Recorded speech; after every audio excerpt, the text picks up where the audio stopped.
Алыстама армандарым, таусылған жоқ көрер. Аяқ астынан білген соң, оның сабақтан қашып қайда барып жүргенін біле алмадық. Білгеніміз жақсы еді. Өзінің айтқысы келмей ме? Мүлдем. Жұмған аузын ашпайды. Шынымды айтсам, мен қорқа бастадым. Бұзық балаларға еліктеп, бірдеңе бүлдіре ма деп уайымдап жүрмін. Әнуар ондай емес. Бізге ештеңе айтқысы келмейді. Соған қарағанда сенбейді ғой, Жоқ. Мәселе сенгенде емес. Мәселе сіздерде. Әнуарды да өздеріңізді де асықтырып жүрсіздер. Тағы айтайын. Әнуар кішкентай сәби емес. Ол кішкентай бала болса да өмір көрген, өз ойы мен тәжірибесі бар тұлға. Оның қандай қиыншылықтан өткенін есіңізге салудың қажеті жоқ шығар. Ол үлкендерге сенуден қалған. Тек өзіне сеніп, өзі ғана әрекет істеп үйренген. Басқа өмір көрген жоқ. Көрген ол тек үлкендердің сатқындығы, айғай, ұрыс, керіс, төбелес, бір сөзбен айтқанда қиындық. Ал өзгеше өмірдің бар екенін көрсету, мына сіздердің қолдарыңызда. Біз барынша тырысып жатырмыз. Шынымды айтсам, біз Әнуардың емес, Әнуар біздің өмірімізді өзгертіп жатқан сияқты. Біз жазалауды үйрендік. Жазалау? Сіздер Әнуарды жазалап жүрсіздер ме? Қалай? Айтсам күлесіз ғой. Ал айтыңыз, қызық болып тұр. Назар, Әнуар сабақтан қашпай тура жолмен қайту үшін онымен бірге сыныпқа барады. Сыныпқа кіргенін көріп қайтады. Сосын сабақтың бітуіне 10 минут қалған кезде кабинеттің алдында күтіп алады. Жасөспірім ұл бала үшін бұл ең ауыр жаза шығар. Ұялғаннан кірерге жер таппай жүрген болар. Иә. Өзім барам деп байбалам салады екен. Ең бастысы, сол жазаларыңыз нәтижесін берсін. Бір нәрсені дұрыс істемей жатырмыз деп еш қиналмаңыздар. Сіздер дұрыс бағыттасыздар. Қарап отырмай, әрекет жасаудасыздар. Жағдайдан шығудың амалдарын іздеудесіздер. Қуаныштымын.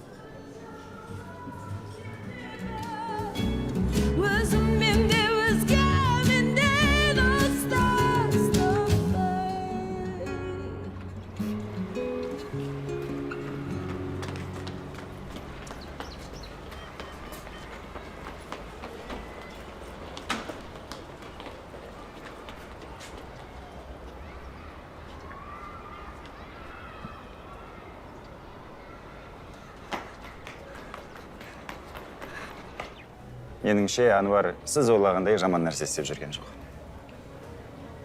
Не істеуі мүмкін? Ол сабақтан қашып, балалар үйіне барып жүрген сияқты. Не үшін? Бала деген балалар үйінен қашушы еді? Себебі, оның ол жақта қимайтын достар бар. Мысалы, ылғи қасында жүретін қыз. Сұлуды айтып тұрсыз ба? Иә, сұлу. Мен олардың арасынан бір ерекше байланыс байқадым. Тура бір аға мен қарындас сияқты. Иә, дәл солай.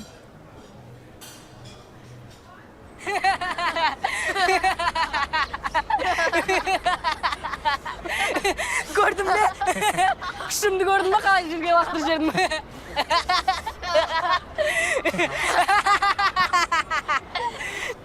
Айтпақшы, мен Ерланды қолға алдым ғой.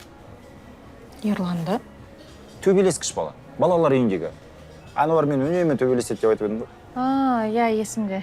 Иә, сол баланың боксқа икемі жақсы екен. Жұдырығы тастай, шапшаң жігіт. Сосын мен оны бокс үйірмесіне жаздым. Бокс? Райым, біз сізді бала тәрбиесі жайлы көп біледі деп ақыл сұрап жүрсек, мұныңыз не? Түсінбедім. Өзі төбелескіш баланы боксқа беріп, одан сайын мықты төбелессін дегеніңіз бе?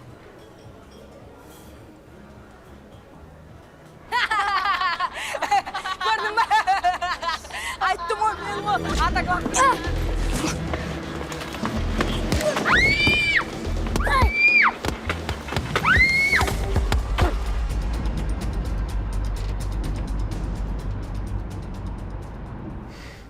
Иә, дұрыс айтасыз. Ол тентек, бұзық төбелескіш. Бірақ мен оны боксқа одан да мықты төбелесін деп емес, қайта керісінше, бойында тасып тұрған қуатты ойын бір арнаға бұрсын деп бердім. Өзі боксты жандай жақсы көреді, тіпті кәсіби түрде айналысқысы келеді. Мен сол мүмкіндікті жасап бердім. Енді ол бәрін қойып, тек спортпен айналысады. Тіпті жетістікке жетуге тырысады. Енді түсіндім. Әдісіңіз жақсы екен. Рахмет. Мен негізі сізді басқа мәселемен шақырдым. Қандай? Құлағым сізде, айта беріңіз. Сізге мұғалімдік жайында ұсыныс айтып едім ғой, есіңізде ме? Иә, есімде. Міне, сол ұсынысты Жанарға да жасадым. Не деді екен? Енді келіскендей болды. Ол жаңалықты маған айтпай қалай шыдап жүр екен? Енді екеуміз бір жерде жұмыс істейміз. Бәріміз бір жерде жұмыс істейміз. Иә, бәріміз.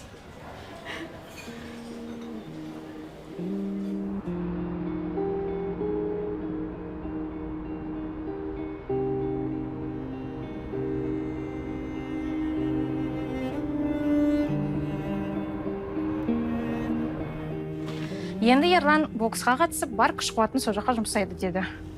Түбі сол боладан бірдеңе шығады. Айтпақшы. Бүгінгі күннің басты жаңалығы. Райым Жанарды өз лицейіне жұмысқа шақырыпты. Мәссаған күш жаңалық қой. Жанар не депті? Келісіпті. Мені де шақырған есінде ғой? Иә, есімде. Ойланып жүрмін деген сіле. Бүгін нақты жауабын айтсын деді. Сонымен не айттың? Енді Райым бізге қаншама көмек жасады, әлі де кеңесін беріп жүр. Бір көмек сұраған кезде бетін қайтаруды жөн санамадым. Ең бастысы келістің ғой? Иә. Ренжіген жоқсың ба? Не үшін? Рахмет. Аяш, сені құттықтаймын. Сен бүгіннен бастап мұғалім болдың.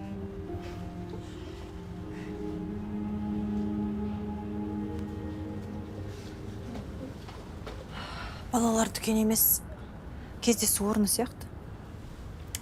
Сосын маған кеп сауда жоқ деп ызыңдайды. Бірін-бірі қазір өрендей. Жақсы, мен кеттім. Сосын айтайын дегем. Жарайды, абайлап жүр. Жақсы.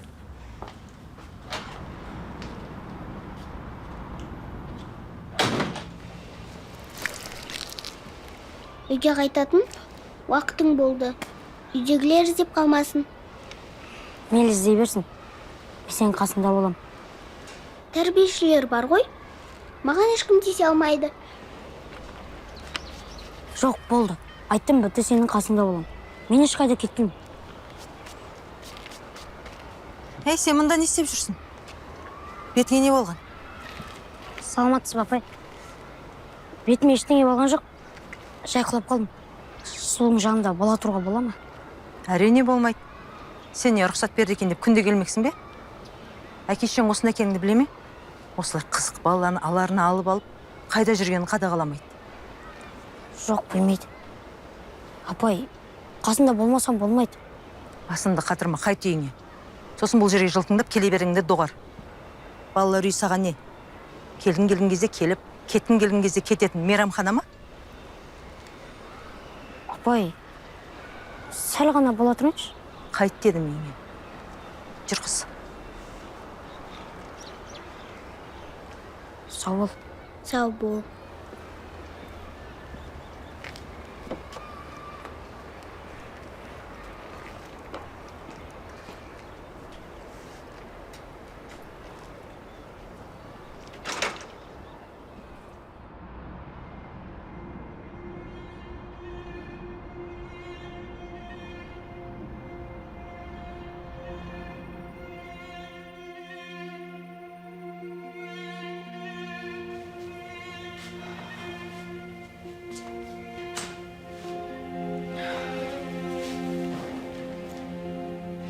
Назар, мүмкін шығып өзіміз іздерміз. Қайдан іздейсің? Қайда барасың? Тәртіп сақшыларына барайық. Қазір оларға айтқанымен іздемейді.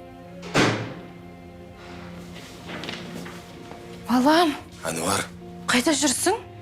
Апай, кешіріңіздерші. Бетіңе не болған? Төбелесіп қалдым.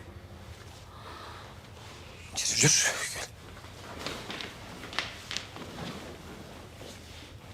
Кіммен төбелесіп жүрсің? Бір бұзық балалармен. Не үшін? Олармен телефон тартып алмақ болды. Мен қарсыластым. Сөйтіп төбелесіп қалдық. Балам, телефонды бере салмадың ба? Не үшін төбелесіп жүрсің? Болмайды. Олар біреуден тартып алып жаман үйренген. Қай уақытта кезігіп жүрсің оларға? Бағана. Бағана? Түнге дейін қайда жүрдің? Мен оны қатты ұрыппын. Жүре алмай қалғандықтан ауруханаға алып бардым. Қазір бәрі жақсы. Балам, енді бізге бір ауыз айтпадың ба? Ұялы телефон бар. Кешіріңіздерші.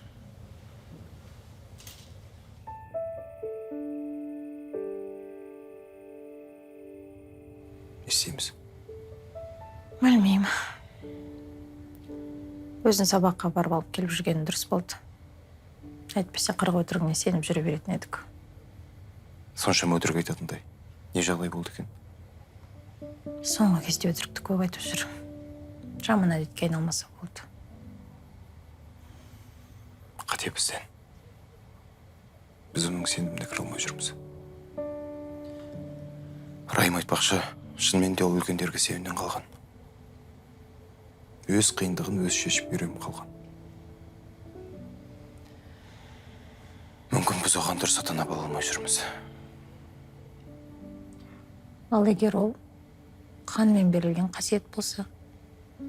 Өтірік айту қанда бар деген келіп тұр ма? Білмеймін. Кішкентай баланы осыншама өтірік айтатынына таң қаламын. Амалдың жоқтығынан да айтуы мүмкін ғой. Солай болса екен. Айгөз, біз оның сеніміне кіруіміз керек.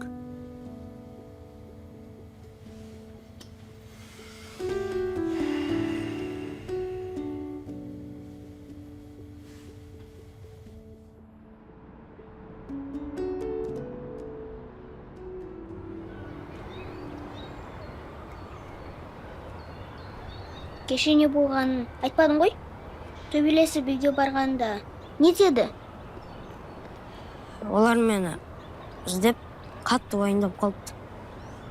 Не болды деп сұрады ма? Әрине сұрады. Сен не дедің? Өтірік айттым. Басқа не деймін? Не айтқаным есімде де жоқ. Сеніп қалды ма? Сенген болды. Олар мені жас бала болсын деп тырысып жүр. Ал мен болсам... Солар үшін көңіліңді түсірмесеңші. Сұлу, саған не болған? Неге менің ата-анам туралы олай айтасың? Мен не дедім? Солар деп сөйлеп тұрсың ғой. Мен оларға ренжіп қалғам.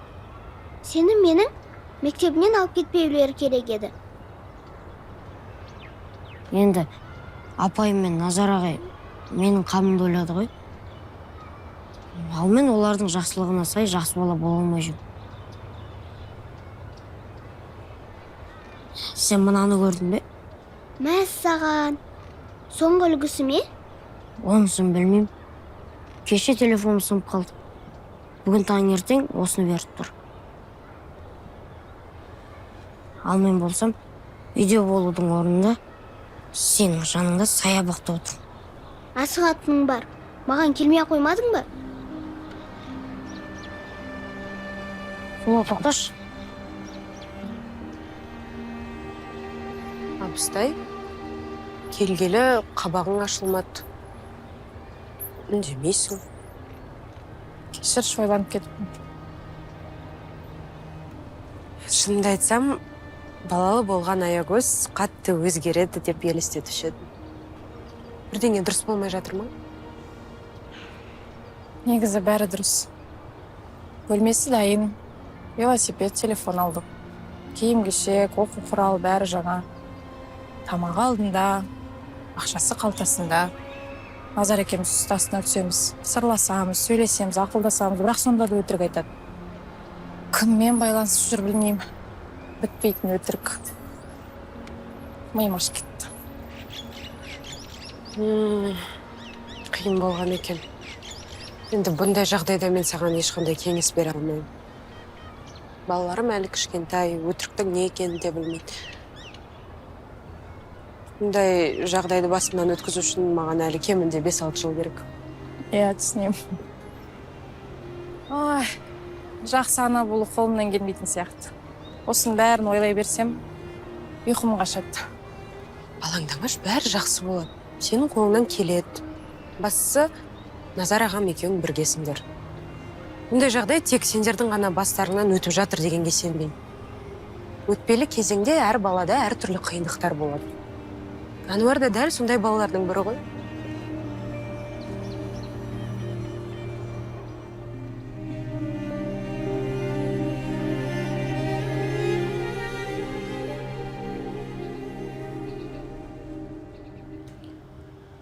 Өз құлағыма өзім сене алар емеспін.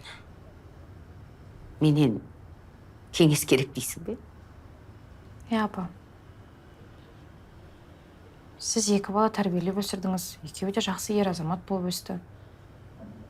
Енді сізден ақыл сұрамағанда кімнен сұраймын, енемсіз ғой. Мені елеп ескеріп, мақтап жатқаныңа көп рахмет айналайын. Бірақ өткендегі кеткен қателіктердің нәтижесін көріп жатырмыз. Сондықтан... Апа, 100% түзу адам болмайды. Барлығымыздың бір осал тұстарымыз бар.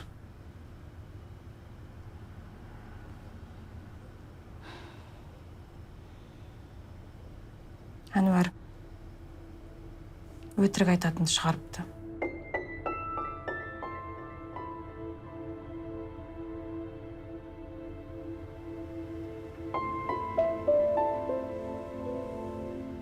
Сосын? Айттым ғой, сендерге де бұрыспайсыз ба? Енді жаңа өзің айттың ғой, сүрінбейтін тұяқ болмайды деп. Айта бер. Өзім де білмеймін. Қалағанын алып беріп жүрміз.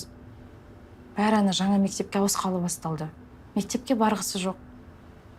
Сабаққа бармау үшін 40 сылтау айтады.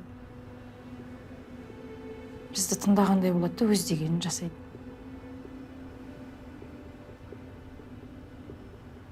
Онда бұл мәселені қолға алып көрейін. Шешуге тырысам, бірақ бәрін керемет етіп жіберем деп айта алмаймын. Жарай ма? Жақсы, апа.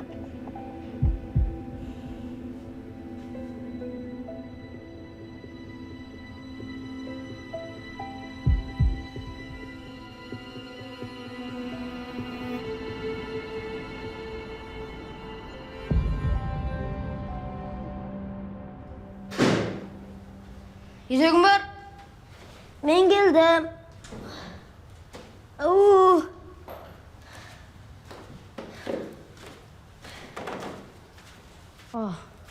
Қалыңыз қалай, әже? Не болды, балам? Әже, сіз мұнда қайдан жүрсіз?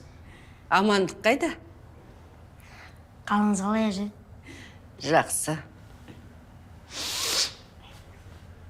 Сен не? Музыканы мүлдем ұмыттың ба? Хабарласпайсың, сұрамайсың да. Жоқ, ұмытпадым. Анау-мынау шаруалармен қолым босамады.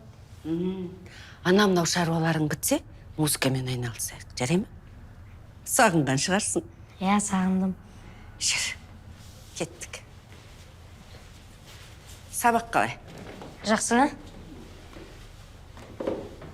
Өзіңіз амансыз ба? Жақсы, жан. Алды.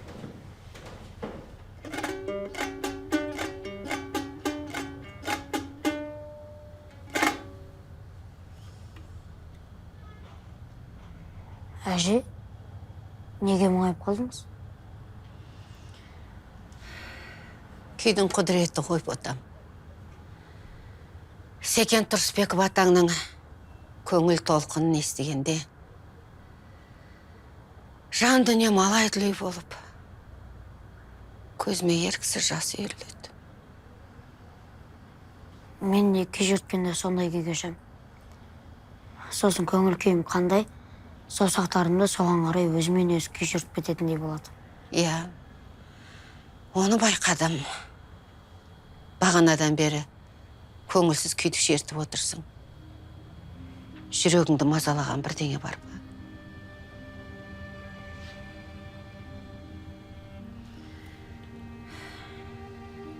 Көңіл толқыны да, салтанат күйі де, күйшілердің өмірінде болған үлкен трагедиядан кейін дүниеге келген. Секен атаң екі қызынан айырылды. Біреуін көлік қағып кетіпті. Ал біреуі көз тиіп қайтқан екен. Ал салтанат күйі Төлеген Момбеков атты күйшінің қайтыс болған анасын аңсап, шырылдап жылап отырған салтанат қызын арнап шығарған екен. Сен бұл жөнінде біліп пе едің? Жоқ, бірінші рет естіп отырмын. Әже, балалар үйіндегі қорғансыз қыз туралы күй бар ма? Жоқ, ондай күй жоқ. Шіркін, күйші болсам ғой. Сондай күй шығарар едім. Қаншама адамның жүректерінен орын тауып, көңілдеріне демеу болар еді. Я, балам-ай. Өкінішке қарай жетімдер көбейіп кетті ғой. Қайсы бірін айтасың?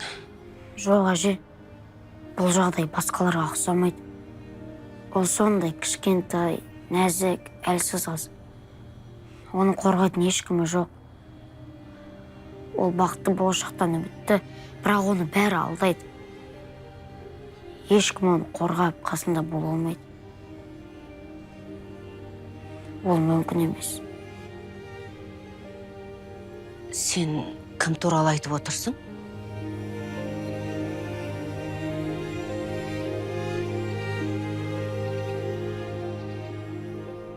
Ол сендерге өтірік айтқан үшін өзін жек көріп жүр екен. Ең басқа себеп суда. Басқа қорқатын ештеңе жоқ. Оған да шүкір. Біз үшін бұл баланың қиялы ермегі болып көрінуі мүмкін. Ол оның қасында ағасы сияқты қорғап, қолдап, бірге болғысы келеді. Апа, сізге айтқаным қандай жақсы болды. Айтуын айттың ғой. Ары қарай не істейміз? Енді мен сұлу үшін баламды қайтан балалар үйіне апарып тастамайтын шығармын. Апай, тым болмаса мені бұрынғы мектебіме сұлудың қасына қайтарыңызшы. Балам, сен бізді дұрыс түсін. Өзің кішкентай болып кімді қорғамақсың? Сұлу сияқты балалар үйінің балаларын қорғайтын апайлары, тәрбиешілері бар. Оның қорғайтын ешкім жоқ дегенді қайдан шығарып алғансың? Әнуар балам дұрыс айтады. Біздің қолымыздан келетін әзірге сол. Әнуарды ескі мектебіне қайтаруымыз керек. Аңсар? Менің балам ақылды екен. Сол үшін басын тәуекелге тігіп өтірік айтқан үшін қуанып отыр. Назарға шын айтасыз ба? Мен өз мектебіме қайтам ба? Я балам. Сұлуға қорған болам деп шешкенің дұрыс. Толық қолдаймын. Маған мұнан айтшы. Сұлуға тиісіп жүрген кім? Аты жөнін білесің бе? Мен директорға кіріп мән-жайды түсіндірейін. Балалар үйіндегі Ерлан деген бала. Ерлан? Бокспен айналысатын ба? Дәл өзі. Райым оны бокс секциясына берем деген. Онымен сөйлесу керек, бәрін шешсін. Рахмет, апай. Назар аға, сіздерді қатты жақсы көрем. Осы жақсылықтарыңыз үшін не істесем екен? Ештеңе істеудің қажеті жоқ. Сен сабағыңды жақсы оқып, бізге өтірік айтқаныңды қой. Ай, осы Әнуардың өз үйіне келгеніне қанша болды? Шамамен ғалымдардың зерттеуі бойынша жарты айдан астау. Ой, жарты айдан асса, кәдімгідей уақыт болыпты ғой. Біз неге оны аға жеңгесімен, бауырларымен таныстырмадық? Апа, әлде кеш емес? Солай ма? Онда бұл мәселені мен өзім шешем. Базар. О, апа, қойыңызшы. Апа, мен ешкімді де үйге шақырып, тамақ беріп, оны сыйлап, таныстырып, табыстырғым келмейді. Міндетті емеспін мен. Неге Базар? Біз көптен бері қонақ күтпедік. Оның үстіне Әнуармен танысамыз. Балалар ағасымен таныспай ма? Қойш, Сере. Қайдағы аға? Үш қайнаса сорпасы қосылмайтын айдаладағы біреу менің балаларым ешқашан аға болмайды. Тура өзім. Ой, пырмай. Тартпасаң тумай кеткір. Тіпті сөйлеген сөзде мен сияқты болып барады. Болды апа. Сіз шақыр десеңіз шақырамыз. Бұл сіздің де үйіңіз. Сен өзің алдында айтқан жоқсың ба? Апамның сөзін ек етпеймін деп. Иә? Әкеңді қоса шақыр. Апа, сізге не болған? Не құрылтай жинағалы жатырсыз? Енді Ерқанат Әнуардың атасы емес пе? Оны қалай тастап кетесің? Апа, не істесеңіздер де оны істеңіздер. Мен кеттім. Менің миымды ашытпаңыздаршы.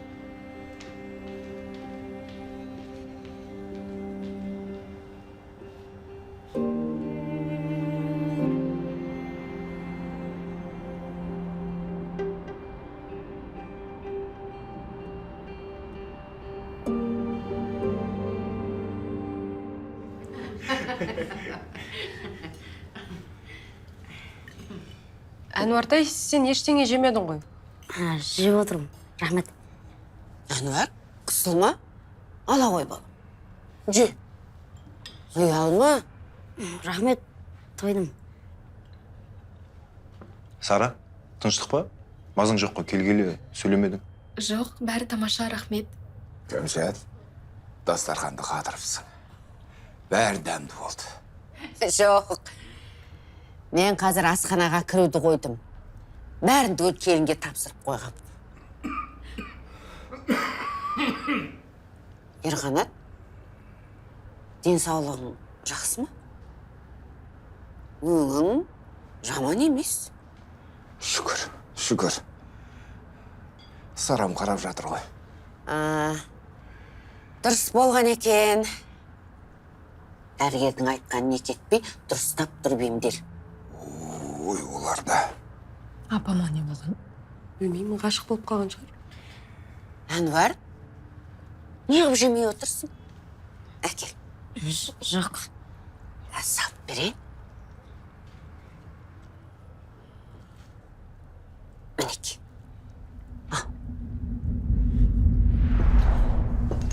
Туй! Көйлегімді бүлдірдің ғой!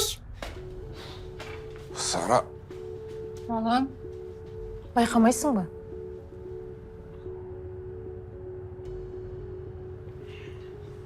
Кешіріңіздерші, байқамай қалдым. Сара. Жүріңіз, әке. Сыртқа шығып таза жатып келейік. Иә.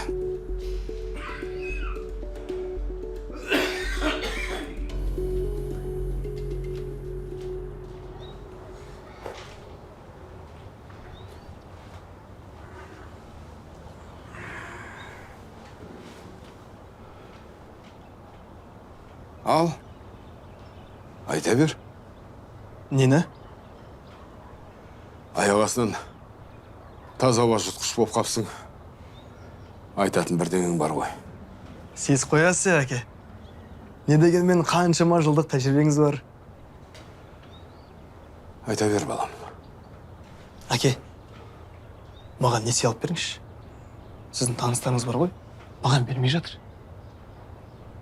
Оны не істемексің? Жұмысқа керек болып жатыр. Аз сома емес. Сол үшін сізден сұрап отырмын.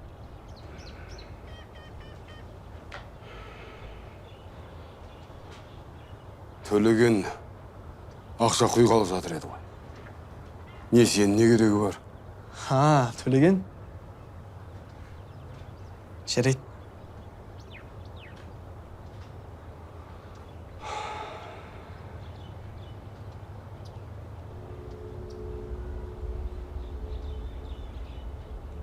Жүріңіз, әке. Ішке керек, шай ішейік. Жоқ, сен бара берме кішкене. Демала тұрайын. Жақсы онда.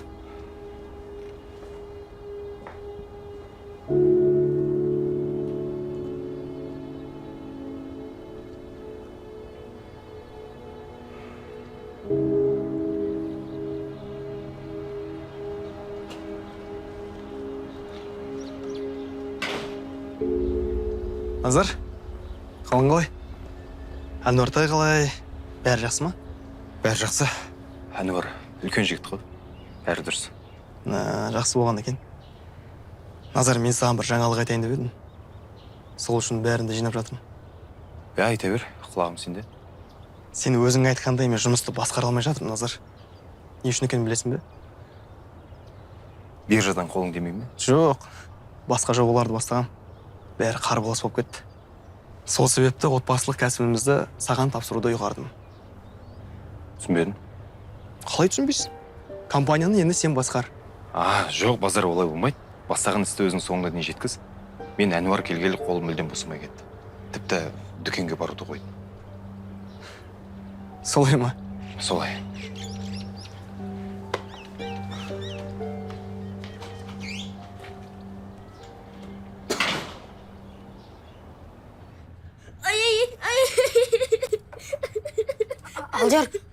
Алдияр, жыламаш. Қалай қыс болдың? Жылама. Әй, ақымақ, неге тиістің Алдиярға? Мен емес. Жабаусыңды, кішкентай балада нең бар? Сара, балалар, не қол тыныштық па? Мына ақымақ Алдиярдың қолын қысты. Мен емес, ол өзі. Жабаусыңды. Сара, енді сен үлкенсің ғой. Бола берсін. Мен інімді біреуге ренжітіп, қарап отырмаймын. Ол біреу емес, ол сенің інің. Жарайды, балам, кеттік.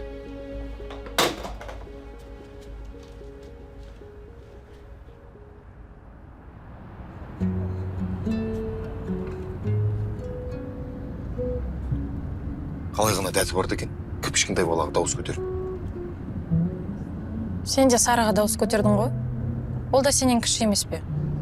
Жоқ, енді ол бірінші бастады ғой менің балама дауыс көтеріп. Әйтпесе мен онда шаруам қанша. Назар, үлкен болып не деп тұрсың? Дұрыстап түсіндірмейсің бе? Ақырын айдаршы.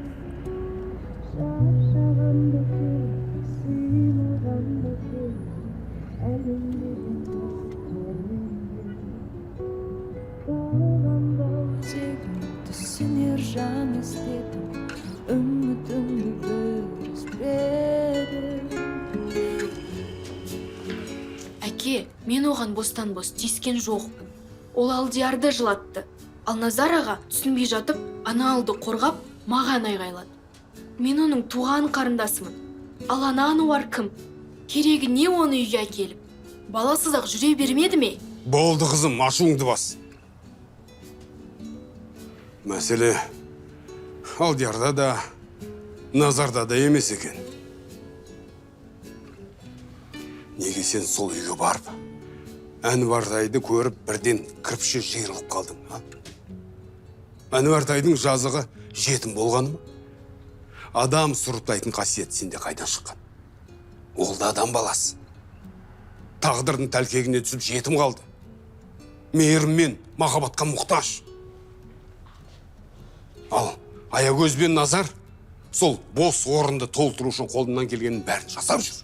Сен болсаң, нағыз тас жүрек адам сияқты ауыр сөйлеп тастадың оларға. Менің қызым сондай ме? Әке. Не әке? Ертең мен өліп қалсам, кім қамқор болады саған? Әке, олай айтпаңызшы. Осы екі ағаңның қайсысы мейірімді? Қайсының түсінігі мол, айтшы. Назар ағам. Болды. Жетімді үйге неге алып келдің деп ағаңды сөкпе. Оның да Аягөздің де жүрегі кең. Жетімді жылатпай, қамқор болып жүр. Қызым, сенің де жүрегіңнің кең екенін білем. Ендігі әрі бұлай істеме. Ойлан.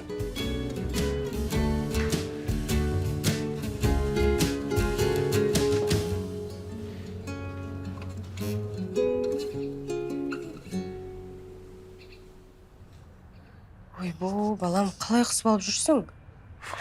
Ой, Әнуар ағам менің көліктерімді жасап беріп отырды. Соны ұзақ күте алмай, өзім де жасап көрдім. Сол кезде, байқамай қысып алдым. Ауырады. Шілда, Ауырады. сонда сенің саусағыңды қысқан Әнуар емес пе? Жоқ, өзім қысып алдым. Енді неге бірден айтпадың? Балаға жекіп не болды?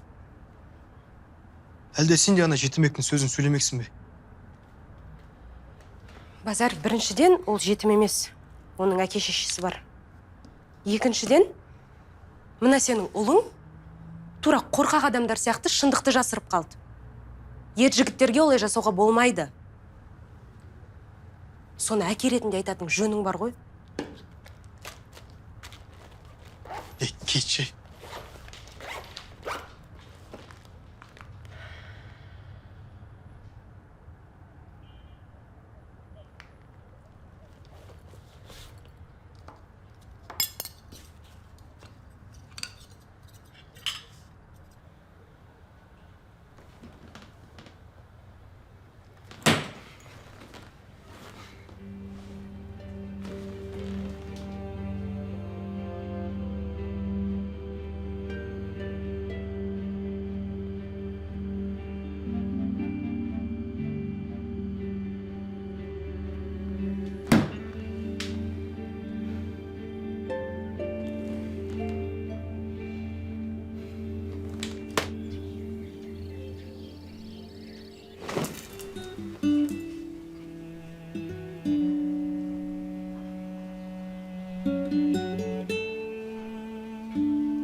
Әлі сол жағдайды ойлап отырсың ба?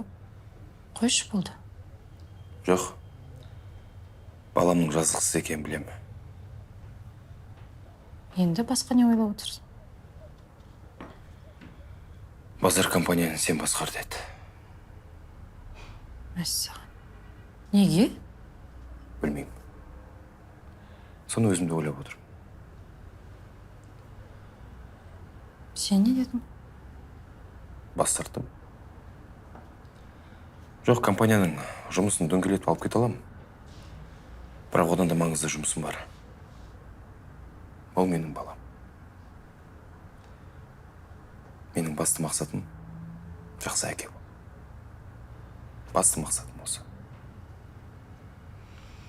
Қандай шешім қабылдасаң да, мен сені қолдаймын.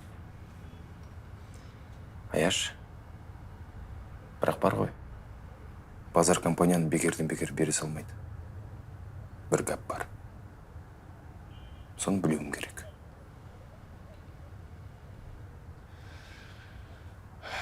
Бұл жерде бір шикілік бар.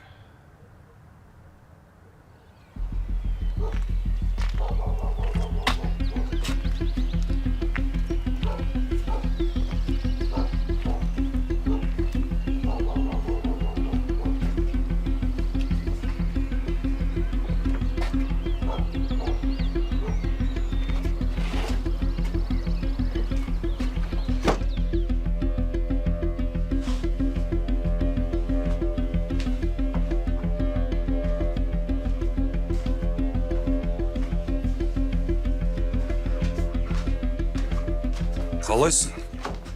Қайда асықтың? Не керек саған? Маған ба? Маған 10 миллион теңге ақша керек. Басқа ешнәрсе емес. Бектастың қарызын қайтарсаң болды. Басқа ешнәрсе сұрамаймын. Бектас түрмеде, ал сен бостандықта. Сонда оның қарызын кім қайтарады? Менде ақша жоқ. Шаруам жоқ. Бектастың артын ашып, полицияға хабар бердің. Енді сенің кесірінен ол шыға алмайды. Өзі кінәлі. Кім кінәлі деген жоқ. Ақшаны қайтарасын дедім. Мен қайдан алам ақша? Өзім жаңа ғана шықтым. Бәрін үйрету керек, Осы былықтың бәрін бастаған адамдардың мекен жайын білесің ғой, Сол адам барып сұрайсың. Бармаймын.